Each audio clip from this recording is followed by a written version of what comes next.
So last week I was vlogging as per usual, and I started to go down a complete tangent about social media, how I'm approaching it right now, what's different in my creator business, how I'm getting brand deals. And I literally cut myself off and I cut that part out of the vlog because I realized this could be a whole podcast episode. So for today, we are going to do a little social media state of the union where I talk about all of the different platforms and share what I think is actually working on social media in 2026. From the content types people are loving online right now to how creators, including myself, are making money in 2026 from content creation, and how to build a personal brand that's built for the long term that can withstand any platform changes or technological developments that maybe we can't even predict yet. I'll also talk about some of the shifts that I'm noticing across different content platforms, how I'm approaching content planning, and I have a real world expectations versus reality example for you, as well as how to really develop your own personal point of view and online presence as a creator. Before we get into a social media state of the union, let's first do a little create and consume. And as a reminder, you guys can also let me know what you are creating and consuming. You can leave a comment if you're watching this episode on YouTube or listening on Spotify.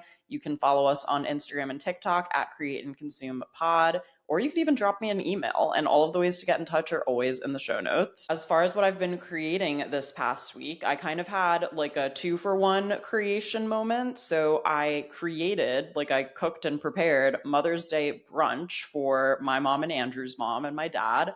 And then I also created content around it. So I filmed a little short where I took you through like the process of prepping and getting set up for brunch with me.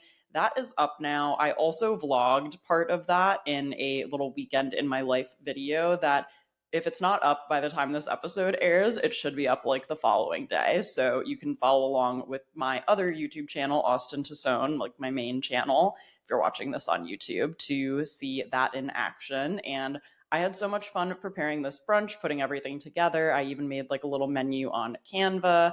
We served mimosas, there were bagels, and I think the moms had a lot of fun. So I really enjoyed creating both the brunch and also the content around the brunch. And I feel like that's even kind of a new content category for me, which is like hosting and more at home stuff, which is really exciting, obviously, given the fact that I am also a homeowner now. And as far as what I have been consuming, you guys, I finally finished Project Hail Mary and I sobbed through the end of the book. I think this is probably my second 5-star read of the year. I'll have to go back and double check in my Goodreads, but my God, I know I'm late to this party. This book came out in 2022, so a little bit of a backlist pick for me, but I absolutely loved this book. I went into it really not knowing what to think. I typically don't go for like science fiction slash space odyssey type of books. But there was so much humanity in this one that really grounded it for me and made it a complete sleeper hit for me. Like I just went in with no idea really of the story, expectations very low, and I just came out completely blown away on the other side. So I really encourage everyone, if I feel like this is kind of a crowd pleaser book, like whatever you like to read, I would encourage you to check it out. It is long, but I will say the story like flies by, just in the sense that I kept thinking to myself throughout the day while I was doing other stuff, like, oh my God, I wonder what is happening. I wonder how this is going to turn out. And I feel like that's a book that you want to come back to, not that you feel like, I have to go finish that book, you know? So I really liked it, and I'm excited to see the movie soon, hopefully. I wonder if it'll come out on streaming soon, because I am such like a movie at home type of person. And with that being said, let's get into the main topic of today's conversation. So again, I really wanted to touch on a couple of different topics in this episode. I also used to make a lot more sit down YouTube videos where I feel like I would do more check-ins and update you guys more specifically on like my goals as a content creator and things like that. And I feel like in the context of this episode, it'll be helpful to hear a couple of real world examples, but also a broader analysis of my current thoughts on social media. So this could help you for whatever type of content you create, or even if you are just a consumer and want to know a little bit more of the behind the scenes of what goes into content creation, especially as someone who does it full time. I think you'll enjoy this either way. So I wanted to be sure I touch on what type of content I think is working really well right now on social media, talk a little bit about what I think is not working as well. I'll talk about how I've been making money so far this year because it has looked a little different than previous years, particularly on the brand deal front. And partly part of the good news for me is that there's been a good amount of brand deals so far this year, which I've been really happy with. And I also am going to talk about making sure your content creation business can withstand all of the different changes and all of the things that I feel like are moving at a moment's notice and are going at a really fast pace. And also just some tips for building a creator business that can really withstand any future changes and that can be for the long term. Let's start out with what content types I feel like are working really well right now. And I feel this way as both a creator and a consumer of the type of content I find myself gravitating towards wanting to create, and also the type of content that I personally have been wanting to consume from other people. So I think that right at the top, my first thing that I wanted to say was journey based content, like really bringing people along on some kind of journey or process. And it doesn't have to be, again, a literal odyssey of any kind. I mean, it could be traveling and going backpacking for a month, or it could be something that is a little bit more an adventure in and of itself, but it could also be a journey or a process. I feel like maybe that's even a better word because you can think of that in a much more compact way. And one example of my own content that I feel like people have been invested in and have been actually commenting on and engaging with was like my pasta making journey, which I've only posted one video about so far, but I got a lot of people in the comments who I feel like were really encouraging and who were interested in seeing a bit more of that process. And for me, I am someone who loves documenting things right away as they're happening. But when I was learning how to make homemade pasta, and I can link a video that I'm talking about that I posted where I show how I'm actually doing that in the show notes in case you want to go like see a visual reference for that. But when I even like posted that video, I had already made homemade pasta 4 times. And I remember being like, okay, I really feel like I want to document the whole process to show like my progress. But the first time that I did it, I said, I'll wait to vlog, and it was such a mess. And I was like cursing and like tripping over things and like egg is dripping all over the counter. And it was so chaotic that I decided to wait until a couple of times before I actually filmed while making the pasta because I didn't want the pasta to turn out bad while I was so distracted trying to make the content. I'm still trying to like do things for myself and for my life and document them versus doing things specifically for content. And I feel like now, even with the starting point video that I have right now, if I keep working at this and I keep sharing, like, oh, I'm making Sunday pasta again, like, here's what's going on, I feel like even a year from now, I'll still be able to look back and like see the process and have a lot of process footage. And I am already kind of thinking about, oh, 1 year later, here's what this looks like, because that is a journey that I feel like people can achieve themselves and that they can really see themselves in. So maybe another example is packing for a trip. That pack with me type of content, specifically on YouTube, tends to do really well for me.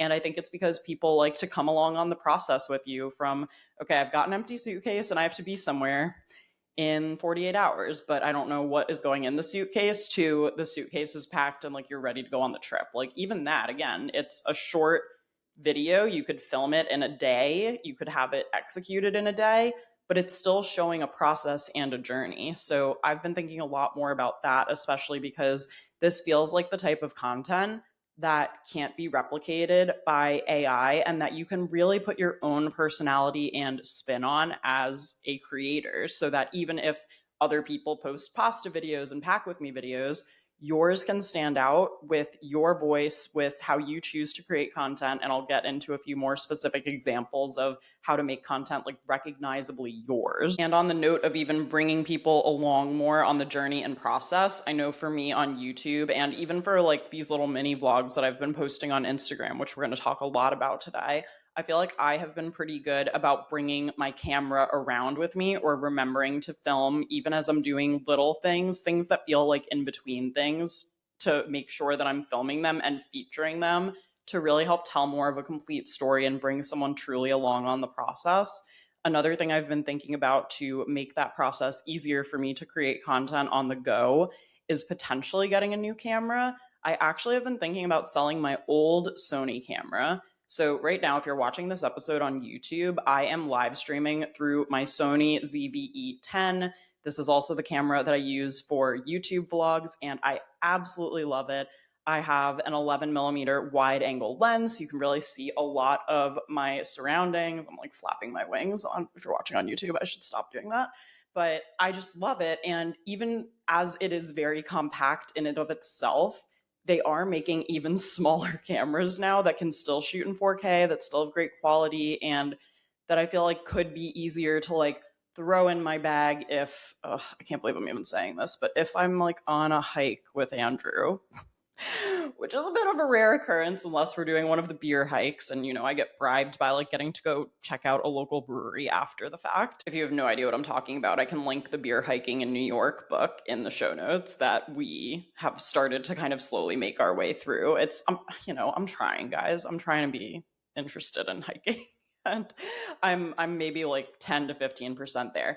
But to that point, I haven't vlogged or shown anything of hiking yet because I'm not going to bring my like Sony camera into the woods with me, especially because woods are, the stabilization is questionable. Obviously, if it rains and stuff, I would be worried about the camera. But I have been looking at a kind of portable camera that is very similar to, I've heard it compared to the DJI Osmo 3 that I know a lot of vloggers like. There's something about that camera that's not quite computing in my head to me that I don't know if I would personally really like, but I have been looking at the Insta360 Go Ultra camera, and I've been thinking about maybe selling my old Sony camera, which is my Sony a6400. I think I can sell it back to B&H and get paid out what would essentially be the value of like the new vlog camera that I'm looking at. So I was maybe thinking about doing that because that one's also like waterproof. It's super portable. It's really mini. It has a magnet on it. Like I would even be interested to bring it out and about in the city more with me too. I feel like when it comes to vlogging, like in public, in stores, it's just a little bit more discreet and maybe a little bit easier for me to actually remember to reach out and reach for because I don't love vlogging on my phone. I just feel like my camera roll on my phone is already such a mess, and to be able to separate it out and keep it in like a different vlogging camera so it has its own SD card and all that footage is like in its own place, I think would be really helpful potentially. And I think I might have talked about either at the top of the year or in a previous social media State of the Union episode where I feel like I-centric content has not been doing as well as we-centric content. I kind of take that back a little bit. I still think that as far as reaching a new audience goes, talking to people in a we-centric format and making it a journey or a process that feels like everyone is really involved and like in on it with you can be helpful. But some of my top performing content from the last few months has been very I-centric content. It hasn't necessarily been helpful, or maybe it has been to some level, but a lot of the content that's been doing really well for me are like casual vlogs where I'm just like running errands in Hoboken. And again, maybe that's helpful because you discover a new coffee shop or you learn that you can drop off, Newly at the UPS store. I don't know. I'm sure a lot of people know that already, but I think that the I-centric content can still do well if it touches on a topic or area of interest. With the Hoboken content, even, I feel like that's been reaching a pretty localized audience and people care about it because they also live here. And that's even got me thinking about like, okay, what is very, very specific to me and my experience that, again, maybe other people can't replicate as easily or that I don't even notice is that special about me. And one thing that I've been thinking about that I would like to potentially start doing more content on is having straight hair, which again doesn't sound that interesting, right? Like, okay, you have straight hair, fine. I mean, I see so much curly hair content on YouTube and Instagram and stuff, and I think that's great. And I think that the curly girls have been underserved with content for a long time. But it's making me realize that like I don't really follow any content creators who give like straight hair tips or straight hair hairstyles. So I've been thinking about maybe incorporating some of that content either on Reels or maybe even on like YouTube, because I did a blog post a couple of years ago that's like my straight hair routine, and that post actually ranks and does pretty well. So I do think it's like a topic of interest. and something that I can specifically speak to and talk about. Oh my God, you guys, I am on the first sub bullet point of this episode outline. I knew I had a lot to say on this, but oh my God, I don't know why all of those different topics we just talked about, like journey-based content creation, potentially getting a new vlogging camera, and then the we versus I-centric content was all in one bullet point, but I'm going to keep it moving because otherwise this episode is going to be 8 hours long. And I also think that in terms of filming style and what I'm seeing people share, I think Tess Barclay said it best. She, if you don't follow her, she has a whole YouTube channel and podcast called Busy Blooming, where she also shares social media and content creation advice.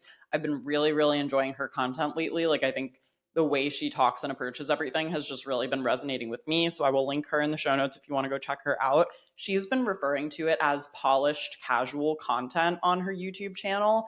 And I think even this podcast episode is a pretty good example of that, where it's like, I have this episode outline. It has polish to it in the sense that it has some structure. And, if you're watching on YouTube, I've got my like cute podcasting setup. I have my cozy brown chair. I've got my mic arm, and I feel like it looks polished for sure, but it is also still casual, right? Like, I'm wearing jeans right now. We're having a chat, like essentially a stream of consciousness coming from me, but I feel like we're talking as if we were sitting across from each other at coffee. I'm just not giving you a chance to respond, which is not very generous of me, but since you actually don't have a chance to respond in the podcast format, I'm just going to keep talking. And hearing her explain it like that, I think has been really helpful for me, especially as I've been experimenting with kind of posting these like mini vlog formats on Instagram and TikTok lately, where again, like some of them are as simple as me running errands, which is crazy to think about that could be content and that could be interesting to people. And that also makes me think about other things that are unique to me, such as like choosing to be a homeowner in a city. I feel like most of my friends who have become homeowners in the last year or two have all bought in the suburbs. I really don't know that many other Hoboken homeowners or people who have chosen to buy homes, here or in New York or Jersey City or whichever metropolitan area we're talking about. And so honestly, I would even say, like, as just a little side quest while you're listening to this episode, like jot down like even 3 to 5 things that are, again, so unique to you. Like, maybe you are a mom to one kid and you know that you're going to be one and done. So maybe it's like only child parent things, or I don't know, I'm looking at my Peloton bike again. And again, I'm coming up on almost like a 200-week streak. So maybe it's like diaries of someone who has been Pelotoning for 200 weeks straight or something like that. Things that are so unique to you that, again, like AI is not going to be able to like replicate or steal those ideas from you. And honestly, probably other creators are not really going to be able to either. Because even if you write down 5 things and some creators have overlap with you on 1 or 2 of those things, it should be very, very rare that someone has overlap with you on everything that you write down. So I think that's maybe a helpful way to think about it. And on the topic of I-centric content and vlogging my life and kind of getting back to these roots that I do feel like I strayed from for so long, if you guys want to hear a bit more about what happened with my YouTube channel, which used to be like a lifestyle vlog channel, then kind of pivoted to being fully creator tips, and that has now pivoted to being back to what I kind of started with. I do have a whole podcast episode about that called How to Learn How to Pivot, I believe, that I can link in the show notes if you want to go listen. But anyway, I have been loving just getting back to regular vlogging on YouTube, just vlogging my life and somewhat having a theme to things. Again, I love like a pack with me video. I love like a weekend in my life, like spring day in my life. I like having a loose theme to it, but I also just like seeing what happens and allowing my personality to shine through. And I've almost taken that mentality and brought it over to short form too.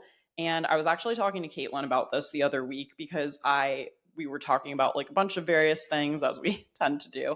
But I asked her, I said, hey, do you mind like telling me honestly what you think of my content on Instagram lately? Because I want to share like this real world example with you guys of what happened.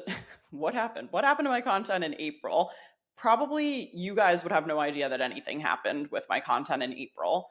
But what I did was at the top of the month, and start of April is the start of Q2. So like I love the beginning of a new quarter. I love planning things out.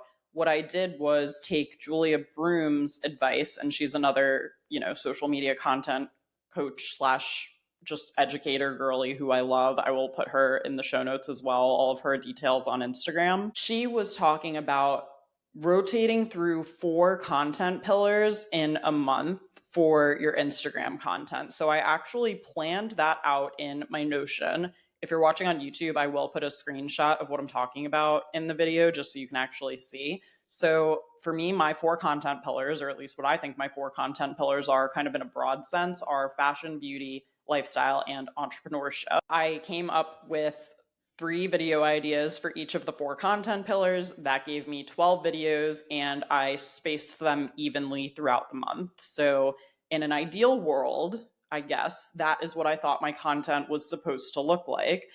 And I made sure to actually track every video that I posted in April. And I'm also going to put that screenshot on the screen so you can see kind of my like expectations versus reality of what April actually looked like for me content wise. As you can probably see, I posted way more than 12 times. I think I posted 22 or 23 times in April, which is like 10 more videos than I was planning on just because I was feeling inspired. Truly, when spring happens, I am so much more ready and willing to create new content compared to winter. And interestingly, pretty much the only thing that really stayed the same from my initial plan was this little mini series that I did called 5 Years Full Time, which was in honor of my work anniversary. And if you guys listened to my podcast episode about that and then watched the mini series, you may have also noticed that I kind of took some of the talking points from the podcast episode and was like repurposing or revisiting them in a sense for that mini series that went on Instagram and TikTok. And so anyway, I'm on the phone with Caitlin and I'm talking to her and I'm saying like, I feel like I've been just so like I looked back at my April content and I realized that maybe like 70% of it was what I call lifestyle content. So it maybe touched on like fashion and beauty a little bit, but it didn't necessarily, it wasn't like a dedicated fashion video, like 5 ways to style this. It was more like, okay, I'm running errands. Like, oh, by the way, I'm wearing these jeans from Loft that I've been obsessed with. Like, it was a little bit more integrated and all thrown together. And she was like, Austen, I've been really liking your content this month. And I know Caitlin tells me the honest truth about these things and would tell me if she's like, yeah, where's your like makeup tutorial? You know what I mean?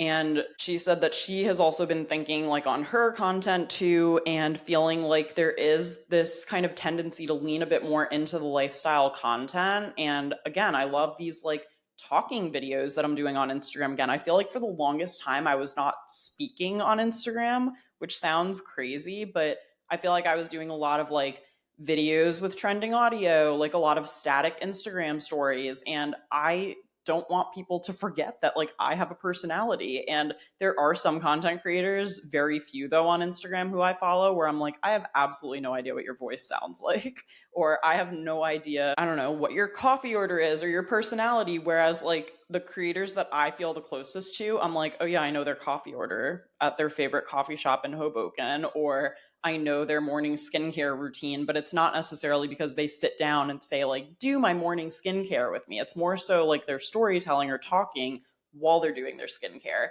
And I like this idea of things being a bit more thrown together. And it's not only made it way easier for me to kind of just document my life and post content, but I also feel like it takes a lot of the pressure off. And even though I'm someone who loves a plan, it allows for a little bit more like spontaneity, and it allows for a lot more nuance and personality and all of these things. So that has been something I've been really thinking about a lot more. And I think for the month of May, like the month we're in right now, I'm trying to lean a bit more into the lifestyle of it all. And even for a video that I haven't uploaded yet, but I'm going to edit this morning and upload today, I think. Yesterday I was just posting running my errands in Hoboken, and I literally like got a coffee and got a facial and that's all I did. But I'm still going to post it and see how it does, because that seems to be something that people like watching. And one other thing I wanted to mention on the type of content that I feel like people are enjoying right now as consumers, and I can speak to this as well, is a kind of recognizable or recurring format. So I know series and serial content has been popular for many years now. I think we all kind of know about that already. But even when I talk about like recognizable or recurring, for me on YouTube, for example, that's like once a week I'm uploading a vlog of some kind. maybe the theme changes or what I'm doing changes slightly, but there are still recognizable repeated things in there. Like usually you'll see me on the Peloton bike at some point. You'll see me filling my Stanley at some point. You'll see me doing my skincare or makeup. You'll see the behind the scenes of whatever content I'm creating that week. So those are kind of like little pillars that you can expect to find in pretty much all of my videos. And even in terms of the recognition factor, like, do you start all of your videos the same way? Even for YouTube, do you almost have like a theme song for your videos? And then when I look at YouTube, I've been experimenting with a couple of different video types, and I can go in and kind of tell you what some of the standout ones have been for me in the last few weeks. So I will say my glow up series that I did at the beginning of 2026 slash the end of 2025, I feel like those videos were really fun for me to make because, again, that was kind of part of a distinct series that I wanted to put together. And I put in a lot of thought and effort to like, what is the thumbnail going to be? What's the title? Like, why would someone want to click on this?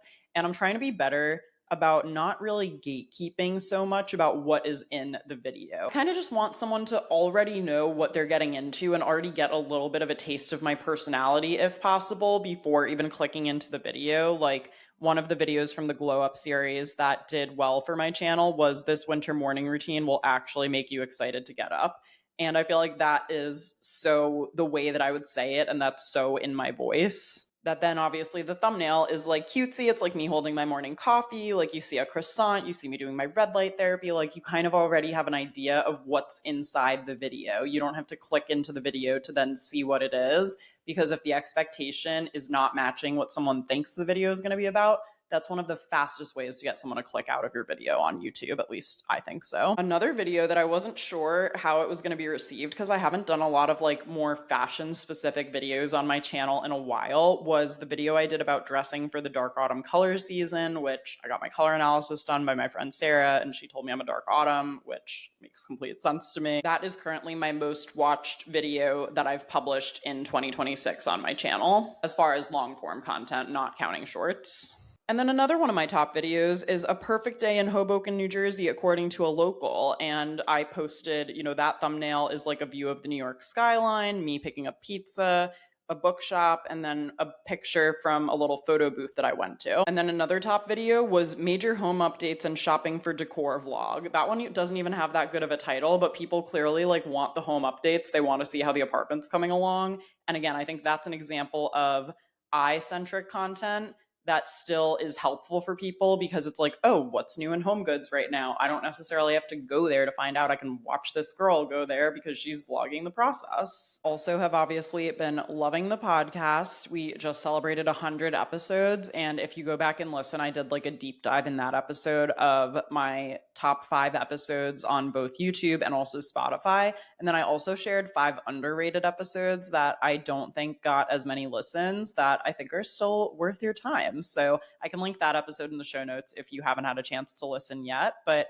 I think for me with the podcast, it's been so fun to the podcast is kind of my passion project in a lot of ways, because I don't really monetize directly from the podcast. But what I do get out of the podcast is community. Like I love getting messages from you guys when you're listening and telling me that you're listening, or that you tried this thing that I mentioned, or that something I said made you laugh, or that I kept you company on your commute. Like I love that there's a community aspect to the podcast, even though we don't get to talk back to each other like live while I'm doing this, that there's still that dialogue and discourse that comes after the fact. So anytime you guys, comment on videos or leave reviews, which is always so appreciated and so helpful, it really means a lot and goes a long way. And I love like what we're building here from a community aspect.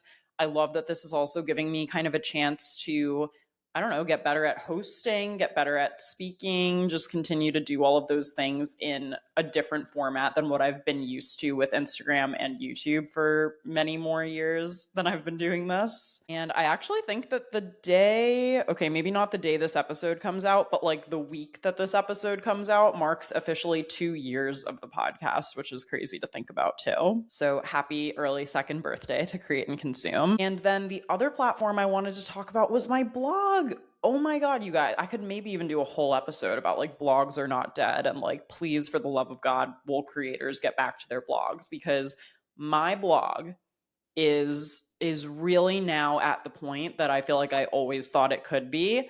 And I could not be more happy with the way things are going with Keep Calm and Chiffon. So that's my blog. I've had it since 2012. I want to say for the first like 5 years, again, I kind of wrote very selfishly. Like I was really just like documenting my outfits. It was very much just like a diary of some sort for myself. In the last, like really the last 5 years, I want to say, I have been putting so much time, effort, and energy into fixing old posts, really being thoughtful about topics I'm going after, learning SEO, even starting to outsource some SEO and hiring a little bit of help too. Like, I'm so impressed with where my blog is at now, you guys. March was like the best month that I ever had in my blog. Then April was the best month that I ever had in my blog. And May is now on track to out earn both of those months as far as ad revenue goes. And I'm not even publishing that much new content. I literally, for 2026, have decided that I am going to split the time writing that I would normally do between my blog and newsletter, because with adding in the podcast, it kind of became too much to have all of those things be weekly. So now the blog and my newsletter, which is for content creators, I feel like I never remember to plug it, but I will put it in the show notes if you want to subscribe to my newsletter for content creators. I have decided to do those every other week. So every other week now, there's a new blog post, and then the following week, newsletter, so on and so forth. They've been alternating. So that means I've only been posting 2 new blog posts a month. And I personally am going back in and trying to update.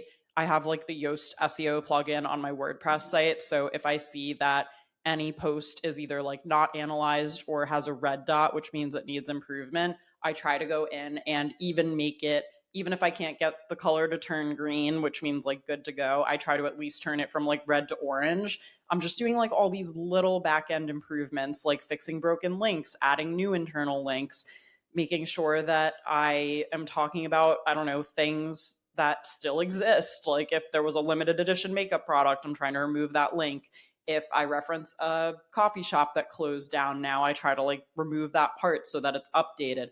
All of those little things that I'm doing behind the scenes are helping my blog just as much as publishing new content. So this is why I really believe that evergreen blog content can be amazing for creators. And I know that a lot of people have talked about blogs struggling with, updates that Google has pushed and everything, but my blog has never done better. Like, this is the best it's ever done in its almost 14 years of existence. It'll be 14 in June, which is so weird. And I could not be happier with that. Again, I feel like that could even be its own episode. So if you want me to do an episode all about my blog or how to start a blog or what you need to know, please reach out and let me know that you want that episode. And when I talk about my blog making money from ads, I'm talking about how I'm able to monetize through Mediavine, which is the ad network that my blog is on. And Mediavine has been on my creator vision board for so long. I finally qualified for Mediavine last October, and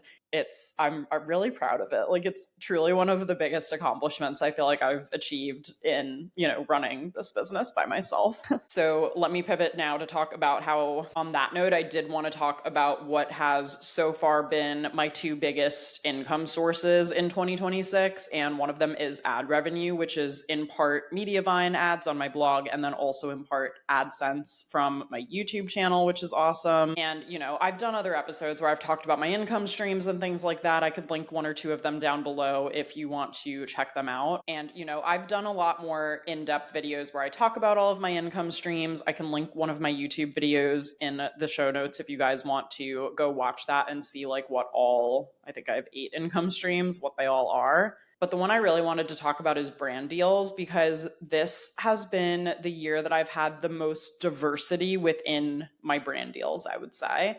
And I feel like I've seen 3 different types of brand deals for the most part come across my desk. So number 1 has been short form video that I personally believe has been inspired by other organic content that I'm already creating. And this is what I was starting to talk about in my YouTube video that I mentioned at the beginning of the episode, where I was like, okay, hold on, I need to like do a whole podcast episode about this because I feel like I have so much to say. But anyway, I think what is so interesting about the last couple of brand deals that I've gotten that have been for short form video, either on Instagram or TikTok, is that these brands have been discovering me through the organic content that I'm already creating and then reaching out to me. And you know what's funny is a lot of this organic content that I've been posting hasn't been like, I don't know, quote unquote, doing super well lately. Like, some of these short form videos I feel like are getting between like 1,000 and like 4,000 views, which again, that's not like big numbers in the grand scheme of anything, but it doesn't matter because this is still how these brands have been finding me. I'm absolutely certain of it. I ended up doing a partnership in April for the Hoboken Business Alliance, and I shared all of the eco friendly businesses in Hoboken that I'm loving this month. Do you think that the Hoboken Business Alliance would have reached out to me had I not been posting my videos like running errands in Hoboken and using hashtag Hoboken? Like, I know people don't think hashtags are cool anymore. I still think they're useful for getting discovered. I even did one a couple weeks ago in Central Park. And again, that video did not get that many views. Last Friday, I was filming a partnership that was specifically had to be filmed in Central Park. And I believe it's because of the other video that I posted. And I almost archived that video because I was like, oh, why is this only getting 1,000 views? This is literally so annoying. Like, this is so fun and aesthetic. Like, I feel like Instagram's not showing this to anyone. What is going on?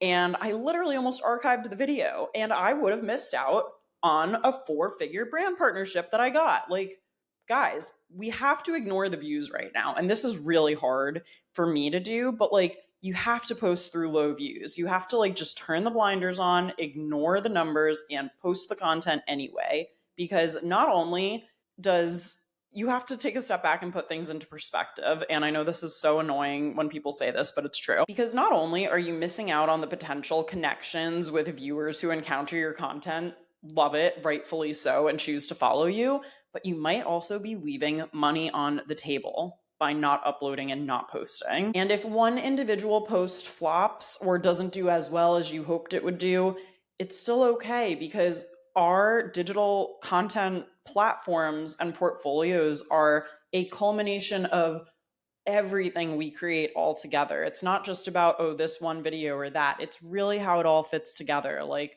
I am constantly thinking about the top 9. If someone lands on my Instagram profile for the first time, what are those top 9 posts? Like, what can they really see right from my profile? What does my bio say? Like, what is that first impression I'm making? And I just think there's a lot to be said for prioritizing stuff like that and thinking from that perspective versus worrying about the numbers of one post. So I did just want to mention that. I also have done a couple of UGC partnerships this year where I have been creating content that maybe you haven't seen because it's not getting posted on my page. I'm creating content for the brand and for their page. And then one other type of brand deal that I think I'm going to make the most money from right now has been licensing. And right now, I just have one partnership that a brand reached out, saw my existing video that I made, and they said, we want to put ad spend behind this. Can you send us your rates for like 3 months of licensing? Which is exactly what I did. And that ad is running right now.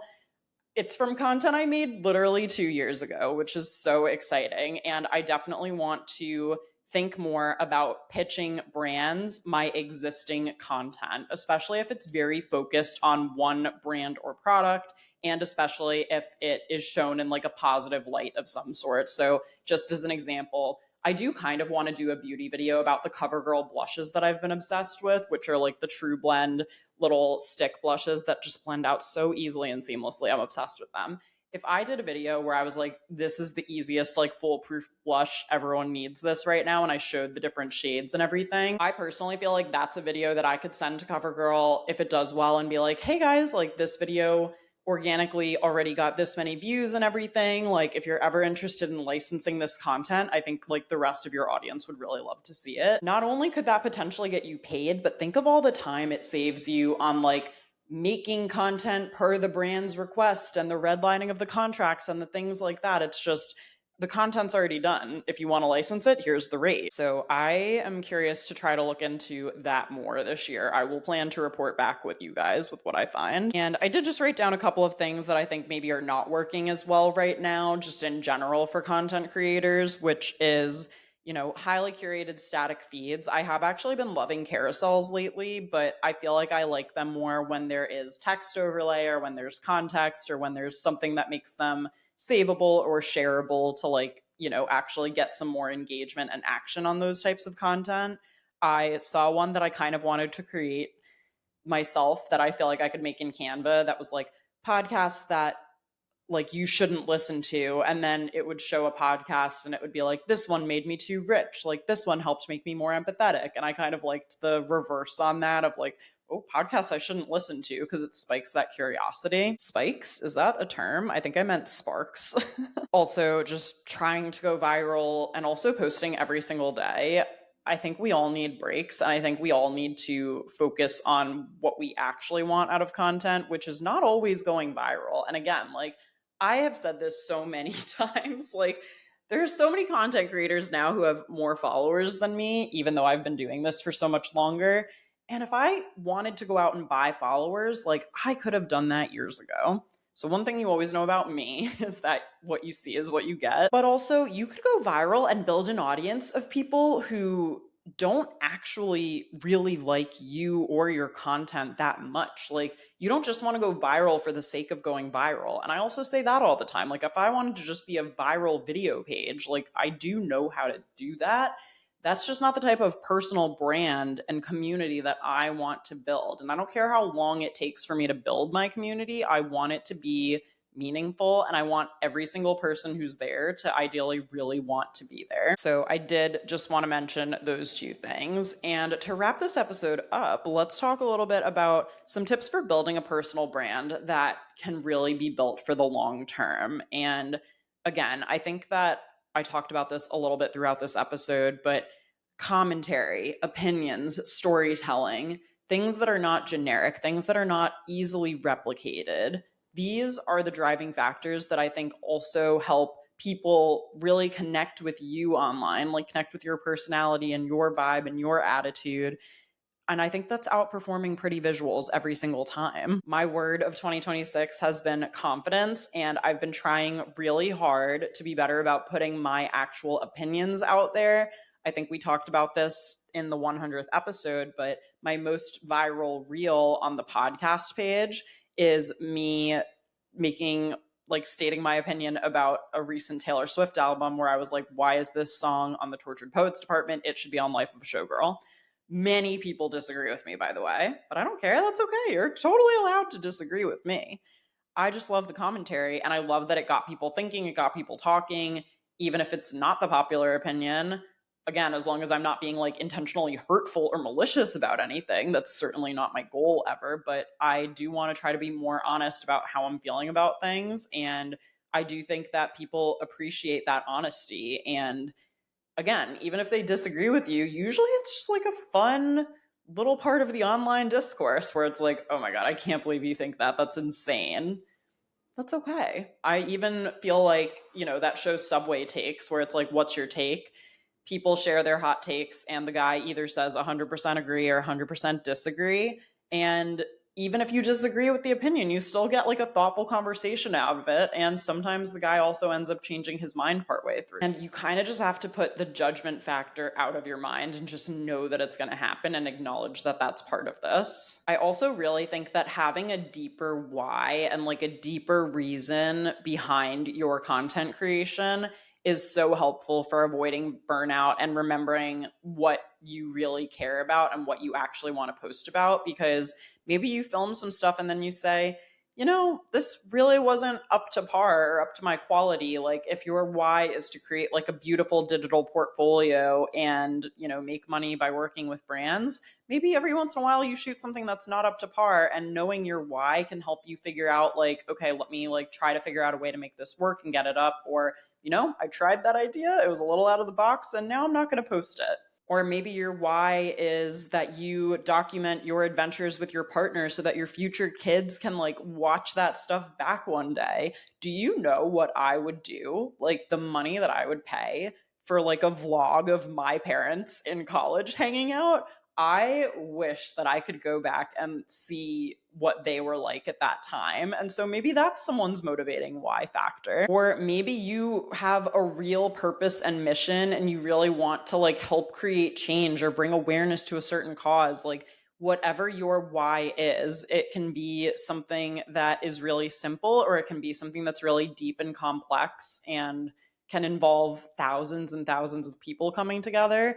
But think about like what that actually is, because I do find that that guiding factor can really help put things in perspective, help you quickly make creative decisions, because it's like a gut check. It's like, does this match up with the why? Yes or no? Great, moving on. And it also just really gives you that core driving factor and purpose, especially for days where you're maybe not sure or like questioning yourself. And again, I really just think like your point of view, your opinions, all of those things are going to help build a business where people can understand your point of view. And again, maybe it's not for everyone, but people know where you're coming from. They know what you stand for. What's that Hamilton lyric where he's talking about Aaron Burr? Like, if you stand for nothing, what will you fall for? Those are also the things that I think will help you build a business that can withstand all of the changes in technology and that cannot be replicated by AI. And if you guys want to hear more of my thoughts on AI, I did do a whole episode about how to use AI as a creative to work smarter, not to replace your brain. And I think that's all we have time for today. But thank you guys so much for listening. Please reach out with your thoughts on this episode, and I will talk to you all again next week.